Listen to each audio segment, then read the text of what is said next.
Siguiente charla, Ares Bueno de Accenture nos va a explicar su flujo de selección de terreno a modelo BIM. Muchas gracias. Vale, antes de nada presentarme, aunque ya me ha presentado un poco él. Soy Ares Bueno Fernández de Accenture España, jefe de proyectos GIS. Antes de nada agradecer a Conterra la invitación, en primer lugar, a todos por atender y por proveer de este espacio, ¿no?, en el que vemos cómo vais todos llevando un poquito de FME más allá a través de casos reales, ¿no? En los próximos minutos, de lo que va a tratar la presentación es explicaros cómo hemos tratado de hacer trabajar juntos dos disciplinas que normalmente van en paralelo, ¿no? Como es el análisis territorial con GIS y la modelización de activos. En este caso veremos el ejemplo de una subestación, pero yo adelanto que puede valer para cualquier tipo de infraestructura, en este caso en BIM, ¿no? Entonces, antes de nada, una pequeña foto muy reducida de quienes hemos participado en el desarrollo de esta herramienta, ¿vale? Como he dicho, vengo de Accenture, una consultora global, yo creo que es conocida, pero la mayor parte de personas que hemos participado en el desarrollo de esta herramienta provenimos de Bosland, que es una ingeniería española especializada en proyectos de ingeniería eléctrica, energética, que es parte de Accenture desde 2024. ¿Por qué hago este inciso? No es solo por presentarlo, ni mucho menos, sino porque creo que es importante en lo que vamos a ver en la charla, ya que esta integración, nosotros pertenecemos dentro de Accenture a la subdivisión llamada Industry X, que es la encargada de ingeniería digital y manufactura, y eso explica un poco cómo combinamos los dos mundos, ¿no? El know-how de la parte de la ingeniería energética y las competencias digitales, como puede ser el GIS, el BIM, la automatización, programación, etcétera, ¿vale?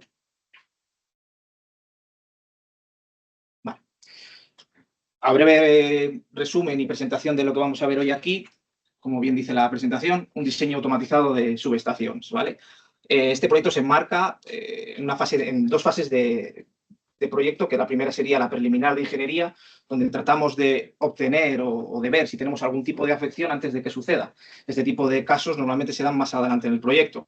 Yo proyecto una subestación, una infraestructura, y me encuentro con que la he proyectado donde no puedo tenerla o casos similares. Tratamos de evitar eso y de acelerar esa toma de decisiones.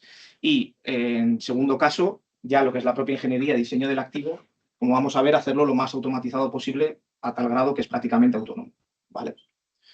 Como vemos un poco en la presentación, nosotros hemos aplicado este caso, como decía antes, a una subestación, pero se nos ocurre multitud de industrias en las que poder aplicarlo, ¿vale? Desde la energía, la aviación, lo que queramos, ¿vale? Un poco el contexto de esta aplicación, ¿vale? Esta aplicación, una primera versión de la aplicación se creó para exponer en el Congreso Nacional de Industria en Bilbao este año, ¿vale? En el marco, como he dicho, de un diseño generativo de subestaciones. Una vez creado ese modelo, tuvimos una solicitud de un cliente que quería localizar emplazamientos óptimos para la ubicación de data centers. Entonces, lo que hicimos es modelar o alterar un pelín, ahora veremos cómo, esa herramienta que ya existía para dar cabida a esa solicitud de cliente. Parece fácil, pero lo que tratábamos de hacer aquí no es simplemente decir este terreno o este otro, no. Tratábamos de generar una herramienta que fuera reproducible y que analizara la mayor cantidad de variables posible. Y por último, este tercer caso que bebe del que presentamos en Bilbao, pero con una serie de modificaciones y avances surgidos a raíz de esa experiencia con cliente y de mejoras que hemos ido haciendo. En este primer bloque lo que veremos es la parte que equivaldría al GIS, como si dijéramos, que es la selección del terreno con FME. ¿Cómo hacemos esto? Bueno, en el caso de ejemplo que tenemos, la zona de estudio que hemos escogido es un municipio cercano a Valencia, Guard del Poblet. Podríamos haber cogido cualquier otro municipio, pero bueno, la razón de este municipio es que presenta características típicas de zona periurbana, es decir, presencia de líneas eléctricas, zonas con suelos urbanizables, etcétera, ¿vale? Y la calidad de los datos oficiales, porque como veremos, esta aplicación está pensada para trabajar con datos oficiales siempre, da igual el municipio, ¿vale? Se produce una normalización y se trabaja con esos datos oficiales. Como podéis ver, pues las capas de entrada que se han utilizado para el análisis son desde líneas eléctricas, subestaciones existentes, para no plantar una subestación donde ya hay otra, carreteras, pendientes, etcétera, ¿vale? Mencionar que el único dato que no obtenemos de fuente oficial, sino que lo digitalizamos nosotros mismos, es el Plan General de Ordenación Urbana. Esto es por simple hecho de que nuestra experiencia nos dice que esa información no siempre está todo lo actualizada que pudiera estar en las fuentes oficiales. Entonces, acabamos antes o obtenemos una información más fidedigna, mejor dicho, si lo obtenemos de fuente oficial y digitalizamos nosotros a mano, ¿vale? Pero lo que digo, en cualquier caso, Si se cambiase de municipio, se hace eso mismo y es la única variabilidad que tiene, ¿vale? En cuanto al modelo, no sé si se ve muy bien, pero bueno, la idea de lo que hemos querido hacer aquí no es más que un análisis multicriterio totalmente configurable, ¿vale? ¿Cuál es la propuesta de valor que tiene? Que tiene una combinación ponderada de capas que son muy heterogéneas, es decir, medimos capas que ni tienen la misma unidad de medida. La distancia a una carretera que es en metros, las pendientes que son en grados, realizamos una combinación, unos factores de normalización, que luego todo eso lo metemos en la coctelera como si dijéramos y obtenemos unos datos homogéneos. Igualmente con capas de restricción, que esto lo que viene a decir es descartar automáticamente zonas en las que no se puede. Pongo el ejemplo claro de una zona protegida, como puede ser el LIC, ¿no? Directamente ahí no podemos construir una subestación. Entonces eso no entra en el análisis. Como decía antes, esa normalización es totalmente configurable, se adapta a cada caso. Pongo un ejemplo. Si a mí lo que me interesa es estar cerca de líneas eléctricas, utilizo cuando menor mejor, es decir, una ponderación inversa. Que tenemos lo contrario, más lejos de cualquier otro, una directa. Se configura todo en un archivo, como veremos luego.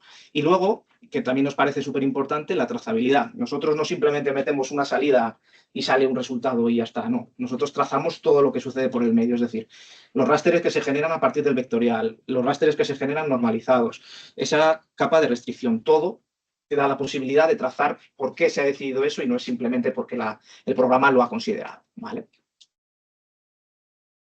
Y aquí, como comentaba, el Excel. Este es para mí el principal valor que tiene esta herramienta, ¿no? O la principal potencialidad, que es que todo lo que os he explicado se configura a través de un único Excel. En este Excel, en esta primera columna, se determinan las capas vectoriales a entrar. En la segunda, esas capas vectoriales, una vez rasterizadas, ¿cómo se van a denominar? A continuación, lo que comentaba de los métodos de normalización, se definen en función de cada caso. Y si no necesita ningún factor de normalización, porque simplemente unos y ceros como esa capa de restricción, simplemente no aparece. Igualmente se ponen los valores máximos de normalización.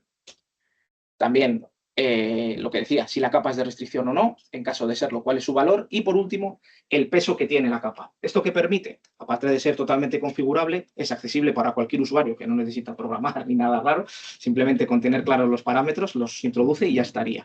Y también determinar, en el último caso, la ponderación. Es decir, no le voy a dar el mismo peso a una capa si el activo que voy a construir es una subestación u otro.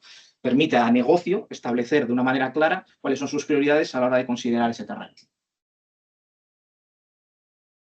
Siguiente ventaja que tiene este sistema que hemos creado, que permite tanto ejecución con Form como en Flow. En Form lo dejamos simplemente para los técnicos que desarrollan el modelo, ahí es donde se configura todo, todos los parámetros internos, me refiero no del Excel, y se ejecuta de una manera muy simple. Se adjunta al Excel, se le dice la carpeta de salida en la que van a quedar las capas, tanto final como intermedias, y ya está. Eso lo hemos llevado también a FMFlow, que como hemos visto antes con varios compañeros que han expuesto, no es más que una aplicación web en la que el usuario simplemente arrastra el Excel, se ejecuta y obtiene un zip con todas esas capas, discretizadas por carpetas, intermedias, las restricciones, finales, etc. ¿Qué permite esto? Lo que digo, que el negocio pueda ajustar sus valores, sus requisitos, independientemente de lo que sucede por detrás. Y por último, lo que hacemos es, hemos puesto un ejemplo de esa visualización de resultados en ArcGIS Pro, ¿vale? Aquí de izquierda a derecha y de arriba a abajo podemos ir viendo lo que va sucediendo por detrás, ¿no? Pues en primer lugar, esas capas vectoriales ya rasterizadas y normalizadas. A continuación, bueno, pongo un ejemplo de pendientes, pero que vendría a ser lo mismo. Tendríamos el raster de restricciones, que es lo que comentábamos, ¿no? Esa máscara en la que no podemos instalar el activo en cuestión. De igual manera, tendríamos el raster final, que ya es la suma de las variables que entran ponderadas con los pesos. Con las restricciones nos quedan los terrenos candidatos finales. Y, como decía, este resultado final de los terrenos candidatos, y me quiero detener algo más, lo que hacemos finalmente es, aparte de representarlos, hacer una clasificación bidimensional, ¿no? En este caso, por parte de negocio, nuestros compañeros de diseño de subestaciones tenían un requisito muy estricto de área, ¿no? Entonces no les valía cualquier terreno, no simplemente este es apto o no apto, había que tener en cuenta también el área. Entonces lo que hacemos es nos quedamos el 20% de píxeles con mayor valor de adecuación y una vez extraído, este es un valor teórico, se puede poner cualquier otro, ¿vale? Una vez extraído ese top 20 de píxeles con mayor adecuación, se pasan a vectorial por un mecanismo de polígonos contiguos y ahí ya sí entramos con las restricciones de área que nos ponen los compañeros. ¿Cómo hacemos esto? De una manera representada muy fácil. En el eje X veis los valores de adecuación y en el eje Y la superficie disponible. De tal manera que los terrenos, cuanto más morados son, mayores son en nivel de área y en valor de adecuación, por lo tanto, son terrenos más aptos para la implantación de la subestación. Y esto ya permite la salida directa a la siguiente fase que veremos, que es la generación BIM de la subestación sobre ese terreno que acabamos de seleccionar mediante esta herramienta de CM. Esta es un poco la slide que, aunque va antes del proceso BIM, que resume un poco lo que quiero que se vea hoy aquí, ¿no? Ese puente. Nuestra idea es utilizar FME como elemento de conexión entre las dos decisiones. A día de hoy, entiendo que aquí más de uno o más de una habrá hecho en algún momento alguna evaluación multicriterio y es un proceso que a día de hoy lleva mucho tiempo. De esta manera queda resuelto de una manera práctica y reduce bastantes tiempos. Y permite, como digo, generar una salida que es totalmente integrable con el BIM y que permite que el equipo de BIM de diseño de subestaciones, en este caso, pueda continuar su trabajo. Resaltar de nuevo que presento una subestación porque es el caso que hemos escogido, pero que es aplicable a múltiples usos, ¿vale? Y aquí entraría la parte de la generación automática. Aquí nos salimos un poco de FME y adelantar que el experto en BIM no ha podido acompañarme hoy, así que pido perdón de antemano si meto alguna patada. Vale. ¿Qué hemos hecho en la parte de BIM? Lo que hemos hecho es crear una herramienta con PyRevit, que es una extensión dentro de Revit que opera con Python, ¿vale? A ese PyRevit el usuario lo que ve es una selección, en este caso, de subestaciones, ¿no? Puedes coger en este modelo 220 o 150, creo recordar. En función de lo que seleccione, esa herramienta lo que va a hacer es ir a Autodesk Construction Cloud, que es donde están los conjuntos de familias, se los va a traer y va a modelar la subestación de manera automática. ¿Cuál es el archivo de partida? ¿Dónde entra la integración con el resto de FME? Esto que veis aquí es el suelo que hemos obtenido del resultado anterior. De tal manera que lo que hace el técnico BIM es simplemente abrir un Revit con ese suelo precargado, escoge la tensión de la subestación que quiere montar y automáticamente, como si fuera una especie de Lego, se monta la subestación de manera automática. Como veis aquí, tenemos una serie de, nosotros, por experiencia en otros proyectos, tenemos una serie de librerías de familias totalmente ampliable. Quiero decir, si el cliente tiene más otro tipo de requisitos, otro tipo de familias, simplemente se integran, se llaman mediante esa herramienta y montaría el activo exactamente igual, ¿vale? Destacar que el activo que monta es totalmente configurable por si, no sé qué ejemplo poner, pero si la subestación hubiera que mover algún tipo de parámetro porque justo la subestación tiene un pórtico un poco más a la derecha, un poquito más a la izquierda, es totalmente configurable. Y aquí tendríais esa subestación, esta subestación que veis aquí ha sido montada automáticamente sobre el suelo con la herramienta que hemos visto, ¿vale? Y como decía, es completamente editable y listo para revisar, modificar. Omite todo el trabajo manual repetitivo que se viene haciendo que en muchas ocasiones es necesario hacer en la modelación BIM y destacar como virtud de todo esto que el desarrollo es totalmente escalable a cualquier tipo de edificio, espacio o que se requiera bajo una serie de restricciones o condicionantes, ¿no?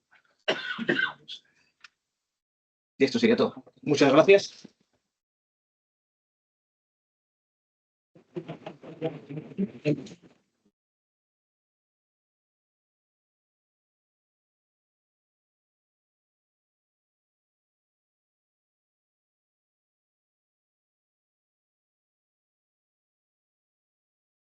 Yo tengo una duda, Alex. Vale.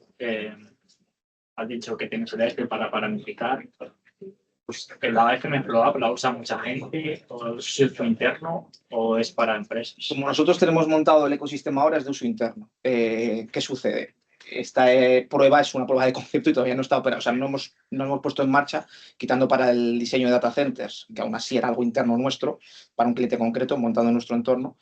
Entonces, la respuesta rápida es, de momento está en un entorno nuestro bajo una VPN. Eso es. ¿Tenéis pensado al exterior o para clientes? En principio, por restricciones internas de ciberseguridad, no podemos sacarlo fuera. Eso es.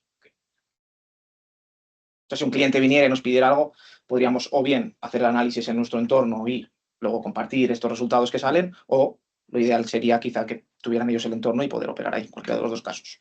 Tenemos opción. Tengo una duda. Sí. Cuando dices que una vez que tienes seleccionado el terreno ya puedes montar encima lo que necesites, si ese terreno necesita algún tipo de obra civil, imagínate que hay que nivelarlo, que hay que no sé qué, ¿eso también está incluido? Sí, de una manera relativa, y me explico. Una de las variables que entran en la ecuación es las pendientes. Entonces, nosotros lo que hacemos es, como decía, antes de empezar, hablamos con negocio, en este caso diseño de subestaciones, y ellos nos ponen una restricción de pendientes. ¿Qué es esa restricción? Lo que tú dices, donde hay que hacer desmonte o adición de tierras, nos ponen una restricción de no puede ser una pendiente superior a X. Todo lo que sea superior a X, ellos económicamente no lo consideran viable, todo lo que esté por debajo entra ya en el terreno apto. Si el modelo BIM encaja con eso, quiero decir, el modelo Sí. BIM ya Luego, tiene que tener el terreno ya preparado. el BIM tiene el terreno preparado, que saca en este caso un WG porque es lo que se inserta, pero tiene sus curvas de nivel y está con la modelización. Luego ahí ya el técnico puede aplicar lo que considere de desmonte. Si hubiera, en este caso concreto, sale un terreno que no te voy a mentir, es una pendiente del 0%, porque está en una zona periurbana. Además, una de las muestras de validación que nos pareció interesante es que va a caer en un terreno adyacente a donde ya hay una subestación, lo cual demuestra un poco que el método de la voz multicriterio es bastante correcto. ¿Una pregunta más? Gracias.